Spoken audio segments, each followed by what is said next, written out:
Accueillons tout de suite Valérie et Victor. Dans cette histoire, il y a Valérie, enceinte de 8 mois et qui n'a pas touché de salaire depuis le début de sa grossesse. Son employeur refuserait de lui verser. Aujourd'hui, j'ai de la haine et de la rancœur envers cet homme.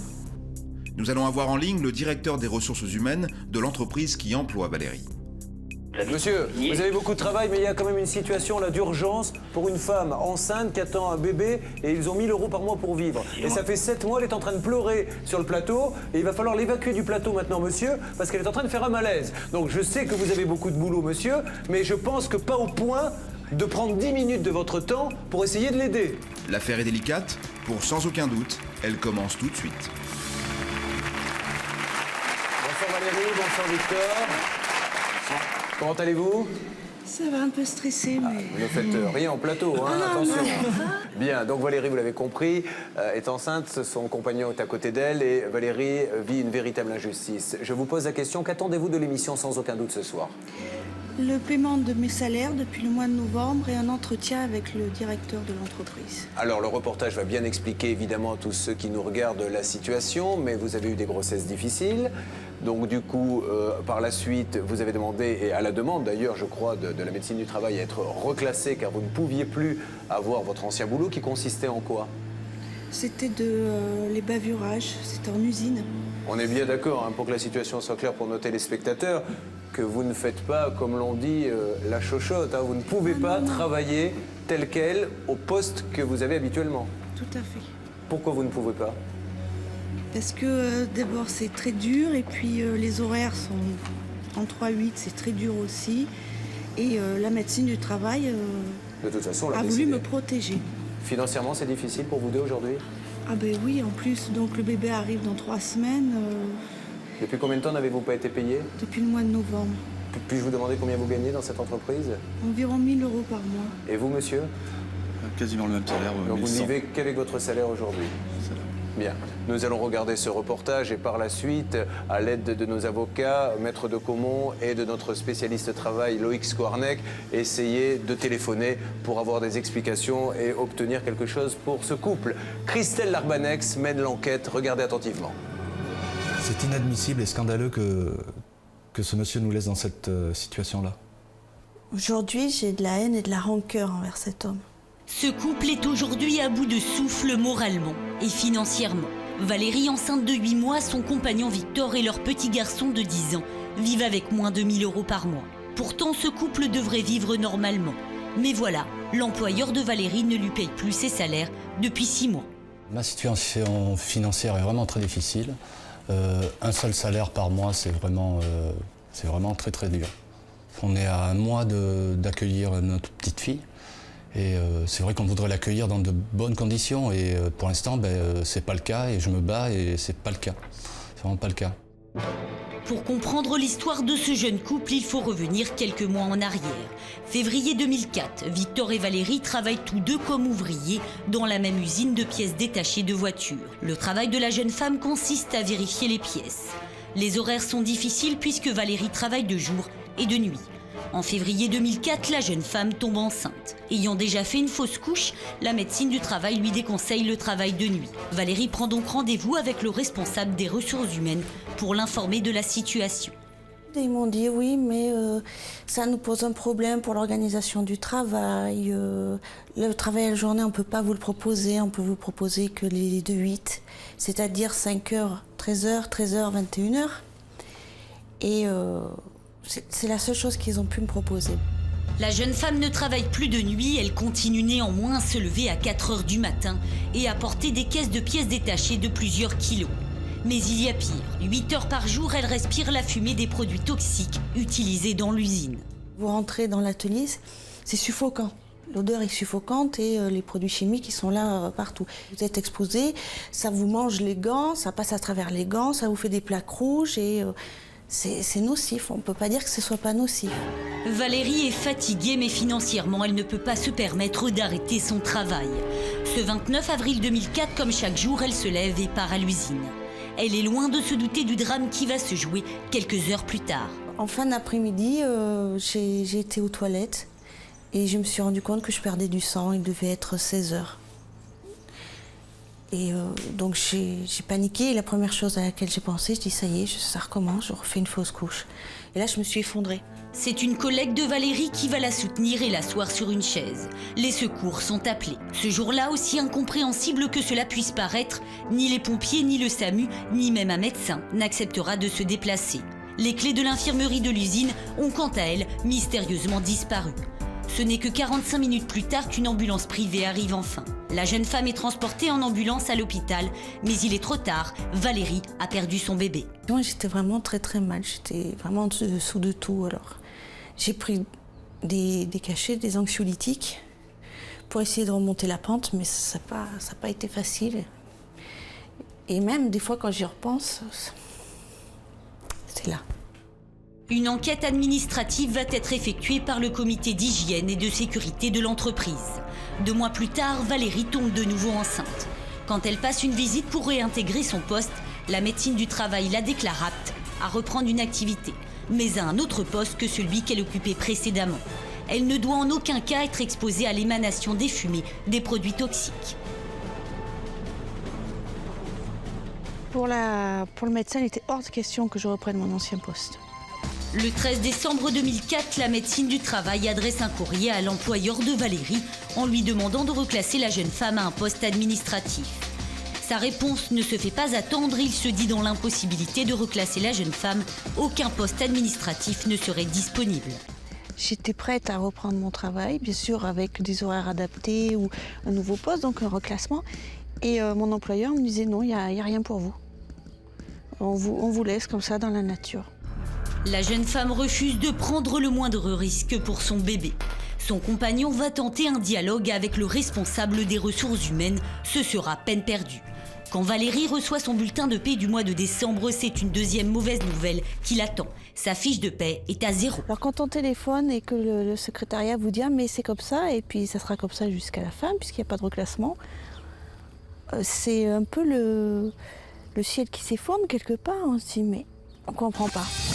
Le couple est dans l'impasse. L'employeur refuse de payer le salaire de Valérie et elle ne touche plus d'indemnité de la part de la sécurité sociale. Toutes ces fiches de paie suivantes vont se suivre et se ressembler. Elles sont toutes à 0. Victor va tenter de renouer le dialogue avec ce responsable à plusieurs reprises, en vain. C'est toujours le même discours, toujours ces histoires d'arrêt maladie, toujours ces histoires de certificats médicaux et que donc c'était pas à l'employeur de payer, c'était à la Sécu et j'ai toujours la même réponse, c'est toujours la même fin de non-recevoir. Il me renvoie sur la Sécu systématiquement. Victor va insister, hasard ou non, il sera sanctionné par sa hiérarchie par 2 jours de mise à pied. Selon lui, le motif est douteux. Oui, je suis persuadé que j'ai été sanctionné pour qu'on me fasse taire, quoi, qu'on calme mes velléités et j'en suis convaincu, oui. Valérie et Victor ne savent plus quoi faire. Leur situation financière est dramatique. Dans 30 jours, leur bébé vient au monde et si tout est prêt pour l'accueillir, c'est grâce à la famille du couple. C'est ma grand-mère qui a payé tout l'équipement, que ce soit la poussette, le lit. Et mes parents, ils ont payé le reste. Et mon père, il est venu faire les tapisseries. Ils ont été là pour l'aménagement et puis pour l'arrivée du bébé. Heureusement, parce que nous, à l'heure qu'il est, sans eux, on n'aurait rien pu faire. Las d'être dans cette impasse, Victor a décidé d'aller une fois de plus demander des explications à ce responsable. Sur le chemin, la pression monte. Je me sens tendu, parce que je sais que je vais avoir une fin de non-recevoir, comme d'habitude. Tendu, quoi. J'ai la boule au ventre, comme d'habitude, et bon. Je voudrais avoir des explications. Donc, quand est-ce que vous comptez régler les salaires à Valérie? C'est une visite de pré-reprise, c'est pas une visite de reprise, moi je répète. La visite de reprise aurait changé quoi? La visite de reprise, moi j'ai une obligation, l'entreprise a une obligation de voir sur tous les sites. C'est pas vrai, je me suis renseigné par rapport aux visites de pré-reprise. La visite de pré-reprise, dès lors que ce soit pré-reprise ou reprise, dans les textes, déjà, de visite de pré-reprise dans le Code du travail, ça n'existe pas. Donc, la visite de pré-reprise est inexistante. Donc, c'était bel et bien une visite de reprise. Non. Moi, je regrette. Vous avez bien répondu à l'emploi. Vous avez bien répondu. Attendez, monsieur Goncalves, c'est très simple. Moi, au niveau de la médecine du travail, c'est mentionné visite de pré-reprise. Point. Ce monsieur refuse de payer Valérie sous prétexte qu'elle n'aurait passé qu'une visite médicale de pré-reprise. Victor se fait mener en bateau, il le sait. C'est pourquoi il décide d'insister. Vous voulez pas la faire travailler, mais vous voulez pas la payer non plus. Alors on fait quoi? On fait quoi? Nous, on reste là comme ça, sans revenu, sans rien? Expliquez-moi, je fais comment? Parce que la dernière fois, vous m'avez De la direction, c'est on reste comme ça. Vous m'avez renvoyé, ouais, donc statu quo, donc on nous laisse comme ça dans la panade totale. On sait ce que vous voulez, monsieur. Répondez-moi, regardez, je vous en pose des questions simples. Je regrette, j'arrête là. J'arrête. Valérie et Victor ne savent plus comment faire pour obtenir gain de cause. Ils espèrent trouver enfin une solution avant l'arrivée de leur bébé. Aujourd'hui, je suis prête à me battre jusqu'au bout pour qu'on me paye tout ce qu'on me doit, pour moi, pour Victor et puis pour mes enfants. Il faut que ce soit réglé et quand on n'a rien fait de mal, qu'on demande juste ce qui nous est dû, il faut vraiment qu'il paye, c'est tout. Voilà, l'enquête est menée par Christelle Larbanex, pour sans aucun doute. Alors essayons de mieux comprendre avant de donner des coups de fil, parce que je crois que là qu'il faut vraiment éclaircir cette situation. Loïc Skornek, notre intervenant droit du travail, expliquez-nous simplement pour que l'on comprenne bien ce différent, si différent il y a entre médecine du travail et sécu. Dans la mesure où la médecine du travail n'autorise pas Valérie à reprendre son travail, que l'employeur ne peut pas la reclasser, il y a une suspension spécifique du contrat de travail devant donner une allocation pour la sécurité sociale, allocation journalière par la Sécu et un complément de salaire par l'employeur. Donc la sécurité sociale, normalement, devrait payer, l'employeur faire ce complément. Théoriquement. Vers qui doit-elle se retourner alors si elle devait mener une action judiciaire, maître de Comont? Vers l'employeur, vers la sécurité sociale? Moi, de toute façon, je me retournerai déjà vers mon employeur qui a une responsabilité. Il y a eu des décisions qui ont été prises par la médecine du travail. L'employeur doit en tenir compte. Essayons maintenant de le joindre. La régie fait tout de suite son numéro. Notre premier appel est réservé au directeur des ressources humaines de l'entreprise qui emploie Valérie. On essaie, monsieur, simplement, comprenez ma démarche, de comprendre la situation de cette dame qui est aujourd'hui dans une situation financière très difficile. Comment se fait-il qu'elle n'ait pas ses salaires, cette dame? A priori, la médecine du travail semblerait dire qu'elle ne peut pas reprendre son poste, en tout cas celui qu'elle avait auparavant, dans son état. Alors ce dossier, qui est un dossier quand même relativement complexe et très difficile à expliquer en l'espace de quelques secondes, a été vu par la direction depuis le début et a été suivi depuis le début.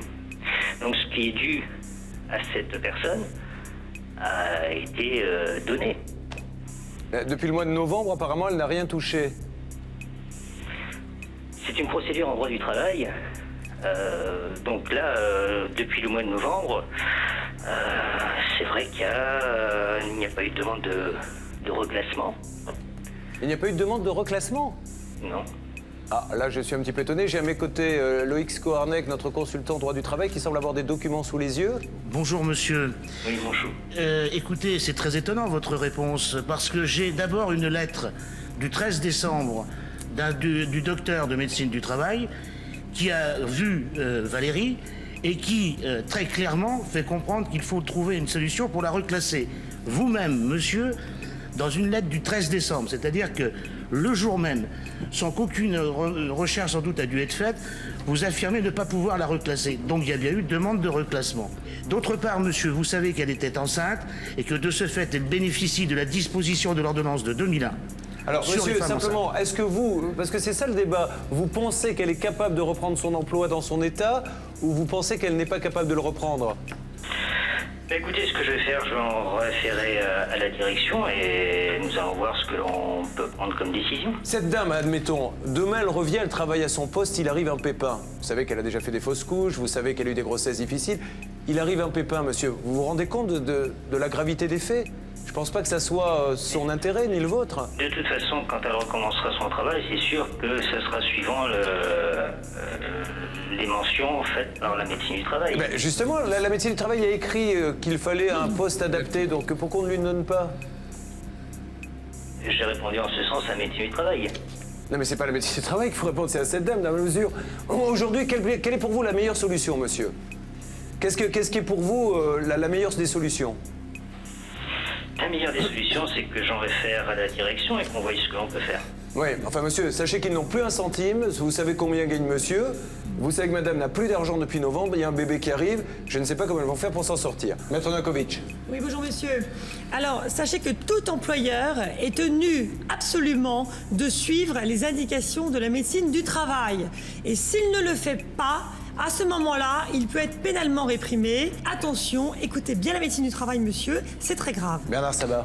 Juste un mot, monsieur. Je pense que quand on dirige 700 personnes et que vous faites partie des cadres de cette société, je crois qu'un petit peu d'humanité, vous avez 2 salariés ici présents, un qui ne travaille encore dans votre entreprise, une personne qui ne travaille plus et qui attend un heureux événement. Facilitez-lui la tâche, tout simplement. Et je crois que l'enjeu est aux alentours de 7 000 €, ce qui ne représente pas une grande somme. Et je suis sûr que vous aurez l'élégance au niveau de la direction de faire un geste conséquent. Parce que vous, Valérie, vous avez envie de travailler, vous n'avez pas envie de quitter la société. Oui, j'avais envie de travailler. Quand j'ai demandé le reclassement de mois de novembre, j'avais envie de reprendre un poste adapté où j'avais plus le moindre risque et puis C'est ça qu'on comprend pas, monsieur. Je vous assure, j'ai du mal à comprendre ce qui bloque dans ce dossier. Mais difficile de répondre comme ça depuis tant blanc. Oui, mais ce qui est difficile pour eux, monsieur, c'est qu'il y a un bébé qui arrive et que depuis le mois de novembre, ils n'ont plus d'argent. Non, mais j'en suis conscient, hein. Surtout, monsieur, permettez-moi d'ajouter une chose importante. Si elle avait été de mauvaise foi, croyez-moi, elle aurait fait de la comédie auprès du médecin et elle se serait fait arrêter pour grossesse pathologique. Et là, il y aurait un arrêt de travail et croyez-moi, elle aurait été tranquille. Elle joue le jeu, monsieur, et on l'aide pas. Alors c'est ça que j'ai du mal à comprendre. Mais je mets pas en doute la bonne foi de mademoiselle. Alors faites quelque chose, monsieur. Elle a fait une fausse couche dans l'entreprise. Monsieur, enfin, vous vous doutez bien que c'est que pathologiquement, il y a un problème. Il y a en tout cas, monsieur, aucune disposition qui autorise un employeur à laisser un salarié sans salaire et sans statut. Elle est ni en maladie, ni en arrêt de travail, ni payée, ni affecter une tâche, rien. On ne peut pas être hors la loi. Comment peut-on faire pour avancer dans ce dossier? Écoutez, je reprends le dossier, je revois l'ordonnance de 2001. Bon, on essaie de se recontacter, monsieur? Oui, si vous désirez. Merci, monsieur.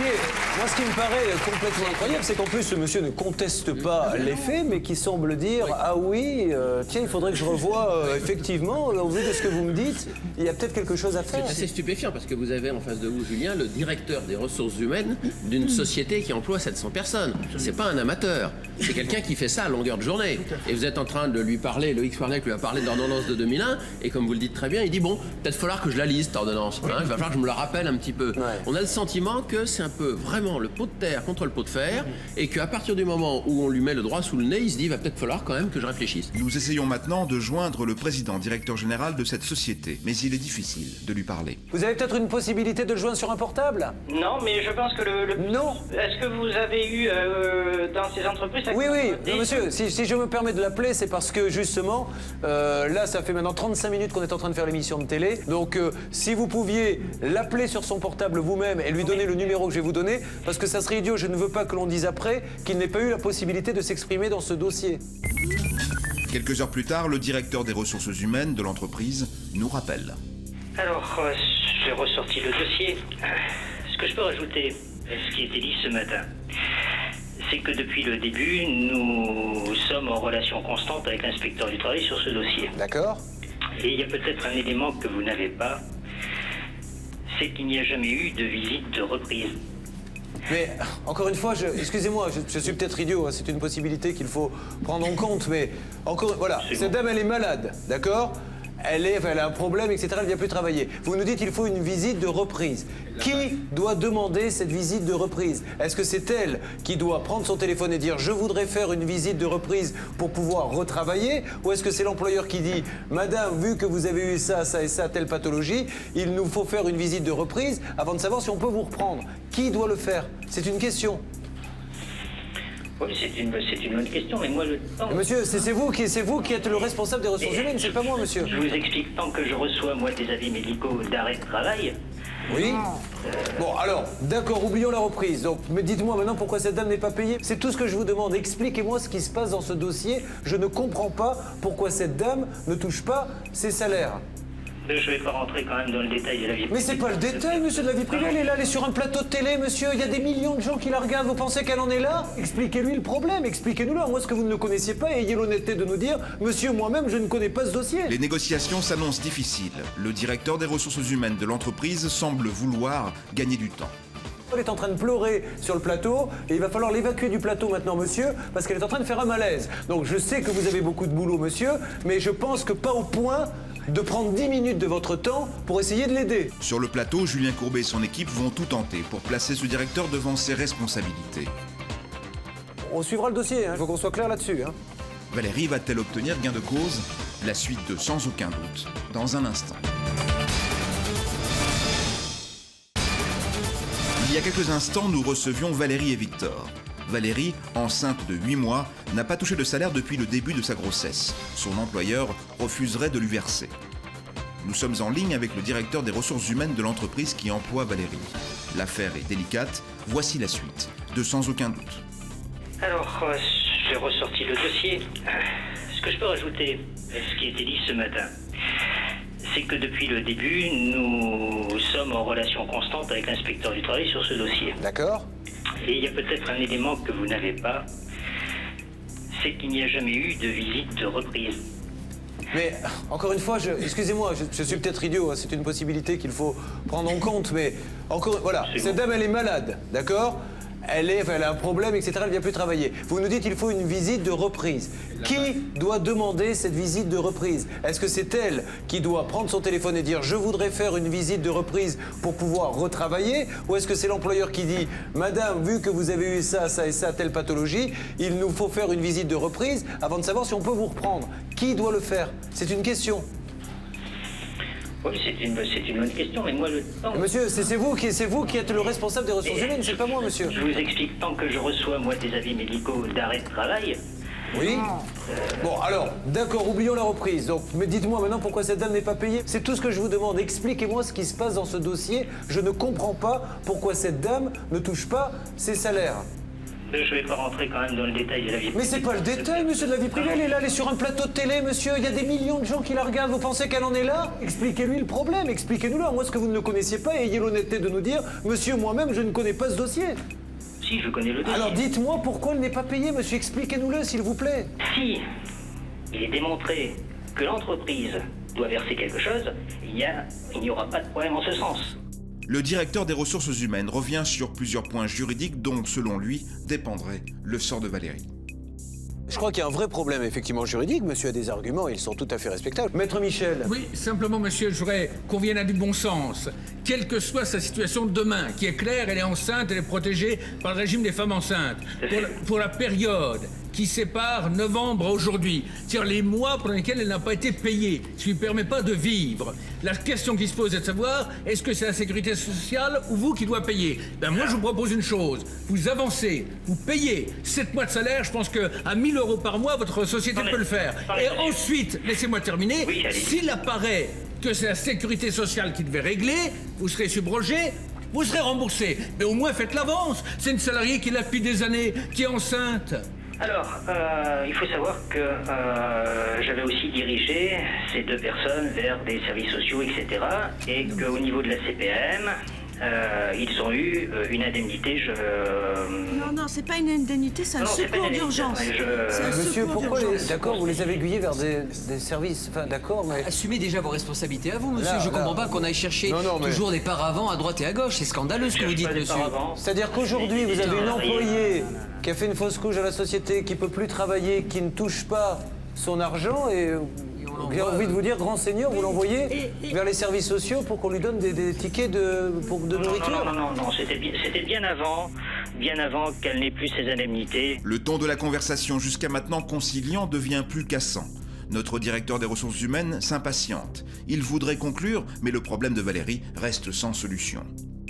Écoutez, pour l'instant, là, c'est vrai que j'ai énormément de travail, comme vous l'avez dit. Monsieur, vous avez beaucoup de travail, mais il y a quand même une situation là d'urgence pour une femme enceinte qui attend un bébé et ils ont 1 000 € par mois pour vivre. Et ça fait 7 mois, elle est en train de pleurer sur le plateau et il va falloir l'évacuer du plateau maintenant, monsieur, parce qu'elle est en train de faire un malaise. Donc je sais que vous avez beaucoup de boulot, monsieur, mais je pense que pas au point de prendre 10 minutes de votre temps pour essayer de l'aider. On suivra le dossier, il faut qu'on soit clair là-dessus. La situation semble bloquée. Les avocats de Sans aucun doute conseillent à Valérie de déposer un référé auprès du tribunal des prud'hommes afin d'obtenir le paiement des salaires. La décision devrait se prendre rapidement. Le directeur des ressources humaines est toujours en ligne. Est-ce que l'on peut dans ces cas-là se donner un rendez-vous téléphonique, monsieur, dans 15 jours à l'issue du référé? Ah oui, bien sûr. Bon, eh bien, on se reparle donc dans 15 jours dès que le référé a été prononcé. Très bien. Merci, monsieur. Je vous en prie. Au revoir. Au revoir, bonne soirée. Bon, alors ce dossier est loin d'être terminé et il y a plusieurs pistes. La première, il faut que vous sachiez que nous avons transmis le dossier au ministère du Travail, donc on est en plus haut lieu là maintenant, et qu'ils vont dès demain se mettre là-dessus. La deuxième chose, c'est que je crois qu'il faut faire ce référé dès demain. Par le biais d'un avocat, vous allez être conseillé et vous le serez bien, et croyez-moi, ça va changer beaucoup de choses.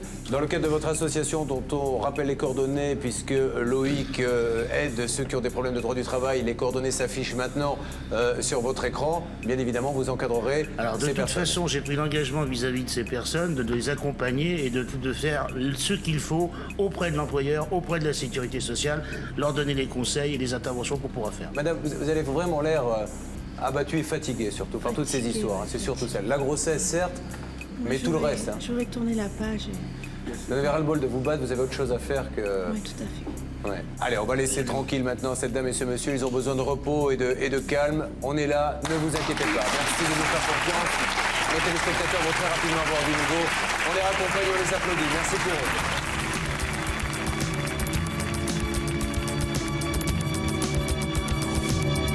J'espère et je suis sûre même que l'intervention de l'émission Sans aucun doute va faire bouger les choses.